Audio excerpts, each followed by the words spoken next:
buenos días. Quiero iniciar esta mañana agradeciendo al Colegio de Médicos por la oportunidad de estar un año más en nuestro congreso. Gracias también a la Asociación Guatemalteca de Medicina Física y Rehabilitación por la oportunidad y la invitación de estar esta mañana con ustedes.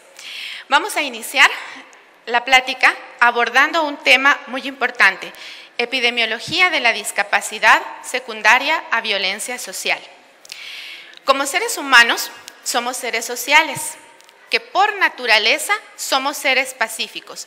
Sin embargo, nos encontramos oprimidos y dominados por esa minoría de gente que acude a la violencia para obtener algún beneficio. En los últimos años se han publicado informes mundiales sobre la violencia, cómo afecta la violencia a la salud y a la salud pública, pero esta mañana vamos a abordar las consecuencias no mortales que nos está dejando la violencia en nuestro país. Estas consecuencias vemos nosotros día con día en los noticieros, en el periódico, en las redes sociales, las noticias mortales que son abrumadoras en cuanto a la violencia social. El registro de muertes violentas en nuestra población. Pero vemos en esta imagen que estas muertes registradas solo son la punta del iceberg de lo que realmente esa violencia social nos está dejando como país. Debajo vemos nosotros las muertes violentas no registradas, ese subregistro que está quedando, y vemos también, debajo de lo que no se ve, las víctimas sobrevivientes. A estas víctimas se les está ocasionando daño a la salud física, daños emocionales, daños económicos, daños psicológicos. Y en estas esferas llegamos al contexto de nuestro abordaje del día de hoy, las consecuencias en cuanto a la situación de discapacidad. ¿Cuáles son esos hechos violentos en los que como ciudadanos estamos acostumbrados a ver? Agresión directa, individual, colectiva, conducción temeraria, ¿verdad? Ya no digo más, la imagen nos dice casi todo lo que vivimos en nuestro día a día. Y el panorama de la violencia en el mundo. A nivel mundial, pues hemos estado frente a guerras mundiales, como entre países, esto ocurre a nivel colectivo, el anuncio de una tercera guerra mundial constantemente. Y en esa violencia, pues no simplemente lo vemos así con armas, y como vimos la imagen anterior, veamos en esta nota corta que nos dice que la violencia desplaza a 640 y un gran número de personas más migrando de un país a otro. Y vean la imagen que coloqué esta mañana. ¿Por qué está desplazándose esta población? Van en busca de seguridad. Quieren dejar atrás la violencia que se vive en su país y van en busca de seguridad. Esta es una de las razones por las cuales hemos visto esto en nuestros periódicos últimamente. Los vemos pasar en nuestro país y van guatemaltecos sumándose también a esa búsqueda de seguridad. Pero ¿qué realmente lo que se vive en estas caravanas, en esos desplazamientos masivos? ¿Cómo realmente esta búsqueda de seguridad está generando más violencia? En Guatemala, nuestras noticias constantemente son así: ataques directos. Vean la nota inferior: mueren 891 personas por causas violentas en 70 días. En este dato a nivel mundial estamos clasificados dentro de los países más violentos del mundo, en donde nos dicen que mueren 1.124 personas en un día cualquiera. Eso se aproxima a una persona por día muere por hechos violentos. Las consecuencias mortales en todo nivel, ¿verdad? Antes teníamos las zonas rojas y teníamos las áreas clasificadas, esa no, porque esa es zona roja. No me dejarán mentir ahora que esas zonas rojas se están volviendo en un país completamente violento. ¿Cómo abordamos desde el punto de vista profesionales en la salud esas consecuencias no mortales? Cuando hablamos de violencia social, están los determinantes externos a los que nosotros como profesionales en salud no tenemos injerencia. Sin embargo, vemos los resultados. Esos resultados, las muertes registradas, pero veamos los resultados no fatales: enfermedades psicológicas, psiquiátricas, mentales, discapacidad, calidad de vida disminuida en estos pacientes.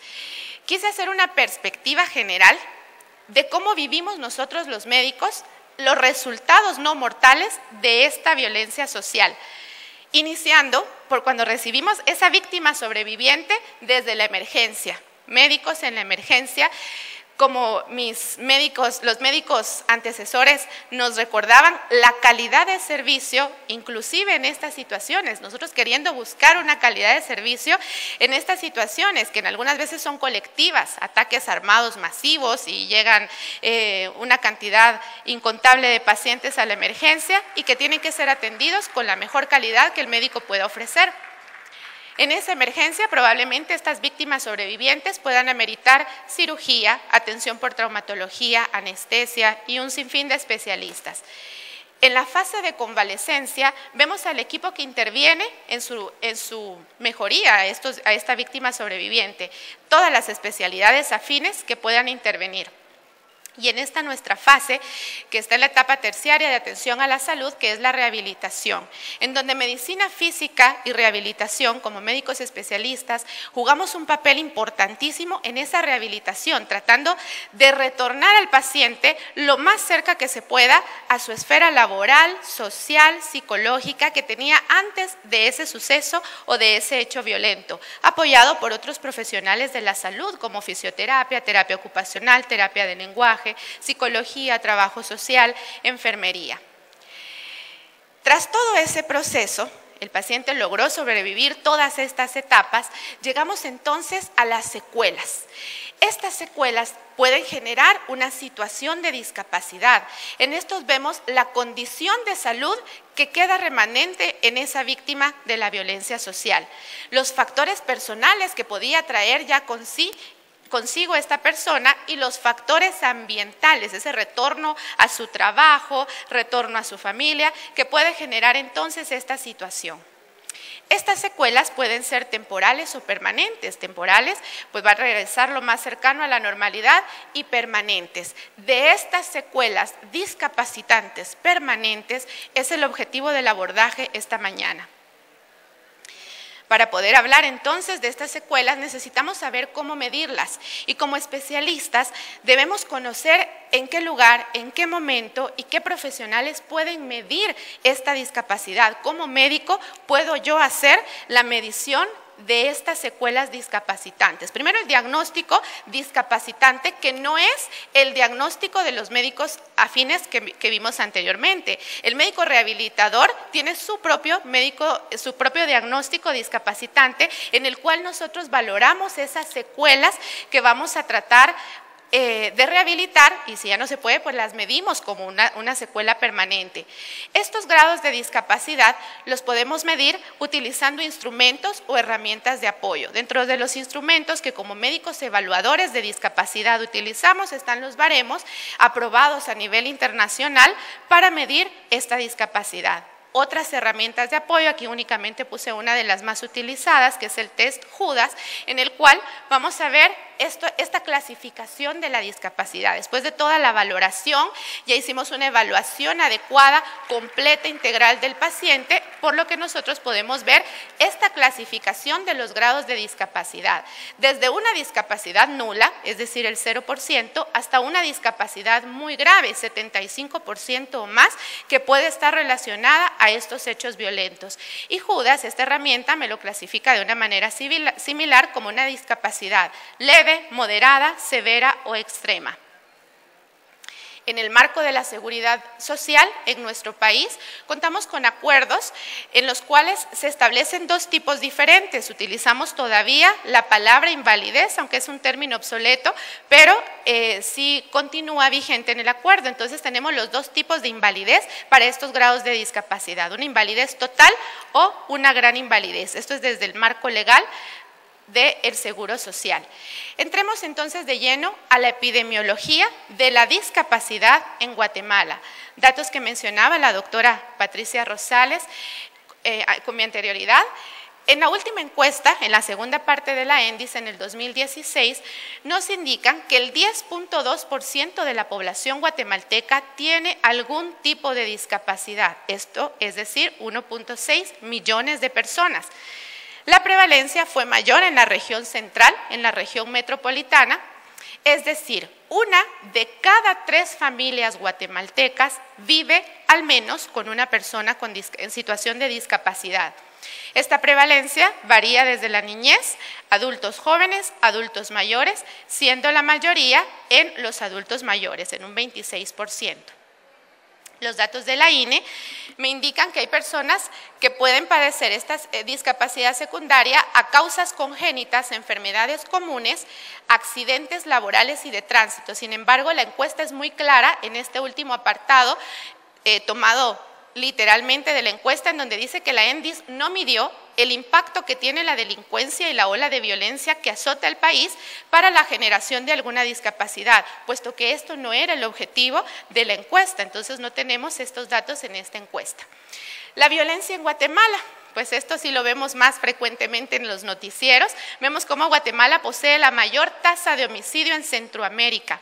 3.384 por cada 100.000 habitantes muere por una causa violenta.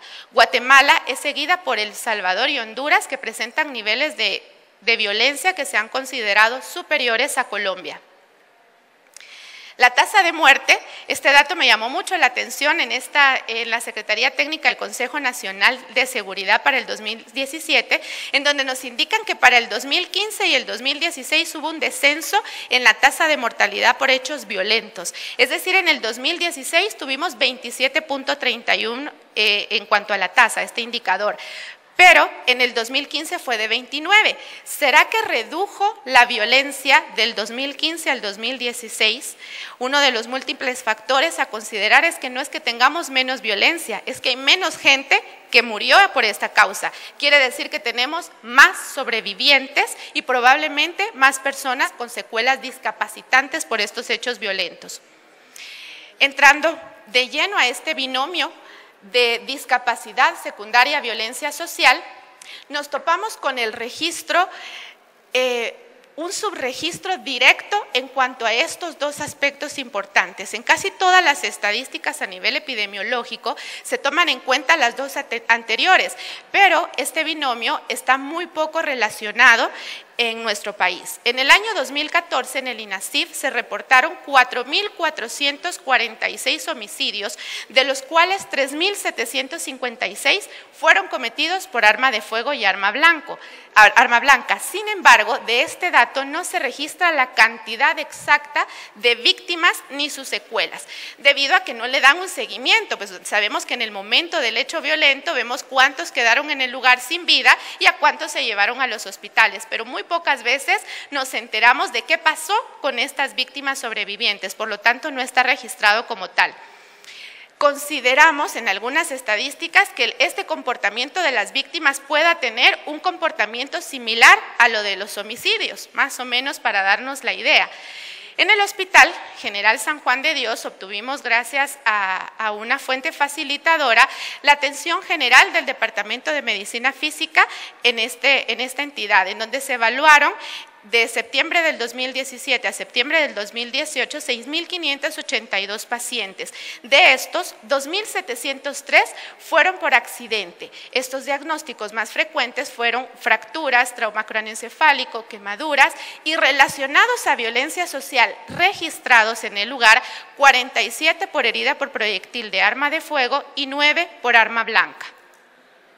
A nivel institucional, en el Seguro Social, obtuvimos, gracias también a fuentes de la estadística del Hospital de Rehabilitación, que en septiembre del 2017 a septiembre del 2018 se atendieron 5.139 casos por enfermedad común. De estos, por accidente de trabajo fueron 1.041, pero vean por accidente común, 3.202 pacientes. Sin embargo, no tenemos el registro exacto de cuántos de estos estuvieron relacionados a hechos violentos. Por los datos anteriores, nos vemos en la necesidad de hacer investigaciones específicas que interrelacionen los dos. Por esta situación voy a hacer mención de una tesis que se realizó con este título, Discapacidad Secundaria Violencia Social, donde la doctora María Ana Rustrián Lara, previo optar al título de médico y cirujano, llevó a cabo este proceso de investigación para relacionar directamente estos dos panoramas.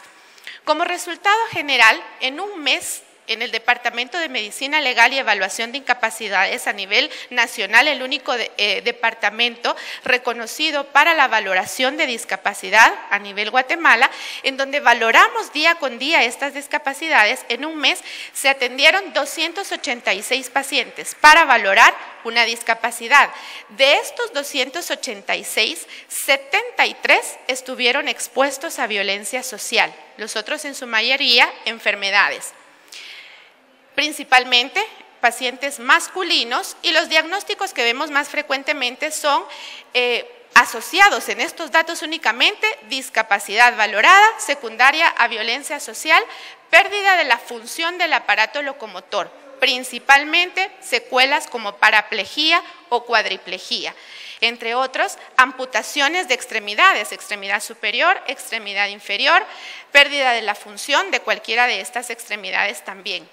Los hechos violentos registrados ante estos pacientes a los que se les valoró la discapacidad: la más frecuente, herida por proyectil de arma de fuego, seguida por conducción temeraria delictiva, agresión física, herida por arma blanca, entre otros. En esta tabla se hizo una interrelación de estas personas que fueron víctimas sobrevivientes de los hechos violentos por los actos que vimos con anterioridad, el grado de discapacidad valorado en cada una. Se utilizó una herramienta que se conoce como Judas, que la presenté anteriormente, en la cual vemos en la parte de abajo de la tabla que solamente una persona de las 73 personas que fueron víctimas de violencia social, solamente una persona presentó un grado de discapacidad nula, es decir, no tenía ningún grado de discapacidad. El resto, las otras 72 personas, tienen algún grado de discapacidad relacionado a ese hecho violento en su vida. Principalmente, el grado de discapacidad que se evidenció en esta investigación fue una incapacidad moderada. El 46% de las personas tuvieron secuelas discapacitantes moderadas para el uso del aparato locomotor, es decir, entre un 50 a 65% de discapacidad. Severa y extrema fueron 21 pacientes entre severa y extrema. Si lo traspolamos a lo que medimos en medicina legal, esta invalidez total o el grado de invalidez, gran invalidez, ¿a qué se refiere? Una invalidez total se refiere a aquel grado de discapacidad que le está incapacitando completamente para realizar sus labores. Por lo tanto, el Seguro Social lo cubre con esa pensión por invalidez, en una invalidez total. Y de los pacientes expuestos a violencia social, el 20% requiere de esa pensión, de todos los que estuvieron expuestos, y el 4% tiene una gran invalidez, quiere decir que depende completamente de una tercera persona para sus actividades de vida diaria. Si sumamos estos dos, más o menos el 25% de estas personas sí fueron pensionadas por una invalidez en el Seguro Social. Quiere decir que estas secuelas van más allá de lo que la propia víctima está viviendo, está sobreviviendo. No es solamente una víctima al final, vemos que nos volvemos una víctima colectiva, víctimas a nivel familiar, a nivel social, que seguimos jalando las consecuencias de esta violencia. Estos datos se correlacionan con la literatura, en la cual nos tienen clasificados como que el 30% de las personas evaluadas por discapacidad pueden contar con esta pensión secundaria a violencia social. Quiere decir que el otro porcentaje que queda en la zona gris, los pacientes que sí quedan con un grado de discapacidad pero que no van a recibir su pensión, tienen limitaciones evidentes para generarse una entrada o un ingreso económico a través de su labor, ¿verdad? Queda con algún grado de discapacidad para laborar. En general, nosotros vemos entonces que esta violencia social es un problema multifactorial, nos mencionaba la doctora Patricia Rosales.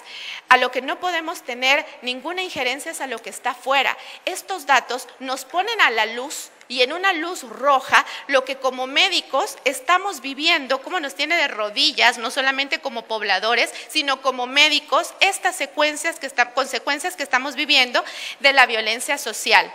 En la actualidad afecta a múltiples sociedades, ya no son exclusivas del área metropolitana. Vemos como ahora en el área rural y en los registros actuales Hay naciones políticamente inestables como las nuestras en las que esto se considera de las principales causas de mortalidad y morbilidad. En general, en estos datos epidemiológicos que vemos en esta mañana, podemos concluir que secundario a hechos violentos, las personas que están siendo más frecuentemente afectadas son los adultos jóvenes, somos los adultos jóvenes, muy constantemente expuestos a estos hechos violentos. Y no solamente es el riesgo a exponernos al hecho violento, sino el riesgo que generan estas consecuencias que quedan secundarias a esto. Secuelas físicas, como mencionamos, secuelas psicológicas, entre otros. Edades más frecuentes, entre 18 a 30 años, masculino, la mayor frecuencia. Pertenecientes al departamento de Guatemala, que seguimos estando en el área metropolitana con el mayor porcentaje, la escolaridad. En escolaridad, pues antes se tenían registros de que los hechos violentos estaban más asociados a personas con analfabetismo. Sin embargo, ahora vemos que en diferentes escolaridades, y en este estudio pues fue principalmente diversificado, y los trabajadores, tanto afiliados como no afiliados, estamos expuestos a esto. Las personas que se dedican a servicios como agentes de policía, que la lógica nos dice que son los que más frecuentemente están expuestos a este riesgo, policías de tránsito, pilotos, choferes, entre otros servicios públicos que se prestan al país. Las principales secuelas discapacitantes que tenemos en nuestro país son de tipo físico. No quiere decir que no hayan psicológicas y psiquiátricas. La situación es que puede quedar algún subregistro porque muchos vivimos en psicosis. Esa psicosis que llevamos al caminar en la calle, esta alteración emocional, pero que muchas veces pues, no consultamos porque ya es parte de lo normal. Ya estamos acostumbrados a salir con miedo, a caminar en la calle con miedo, a cruzarnos la pasarela con temor. Y si no es arriba de la pasarela, es abajo por los conductores temerarios, así es que se considera muchas veces ya como de lo más frecuente, por no decir lo normal, ya es frecuente que vivamos ante estas situaciones psicológicas. Las que sí se registran son estas secuelas físicas que mencionamos. Las más frecuentes de las secuelas físicas, pérdida de la función del aparato locomotor, amputaciones, pérdida de la función de extremidades, afecciones sensoriales, visuales, auditivas. La mayoría de víctimas sobrevivientes a la violencia social vimos en el cuadro que presenta algún grado de discapacidad, de leve a severa, sí, pero la mayoría, el 99%, presenta algún grado de discapacidad. Eso es lo que en mi intención de exponer el día de hoy, la principal luz roja que quiero dejar en cuanto a este tema es el grado de discapacidad que estamos teniendo secundario. Esta afección a la salud, no solamente a la salud pública, en el área privada, en el área seguridad social, que estamos teniendo como consecuencia en todos estos actos violentos. Los grados de discapacidad violenta, los grados de discapacidad secundarios a violencia puede variar y el más frecuentemente registrado fue el moderado.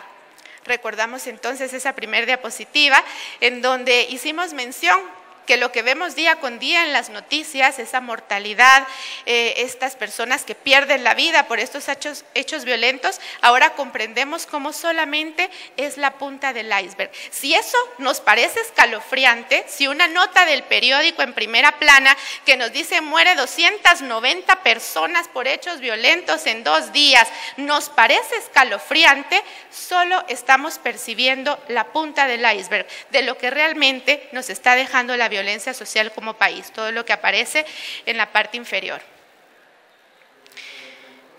Recordemos entonces, ya para terminar, que dijimos al inicio, por naturaleza somos seres pacíficos.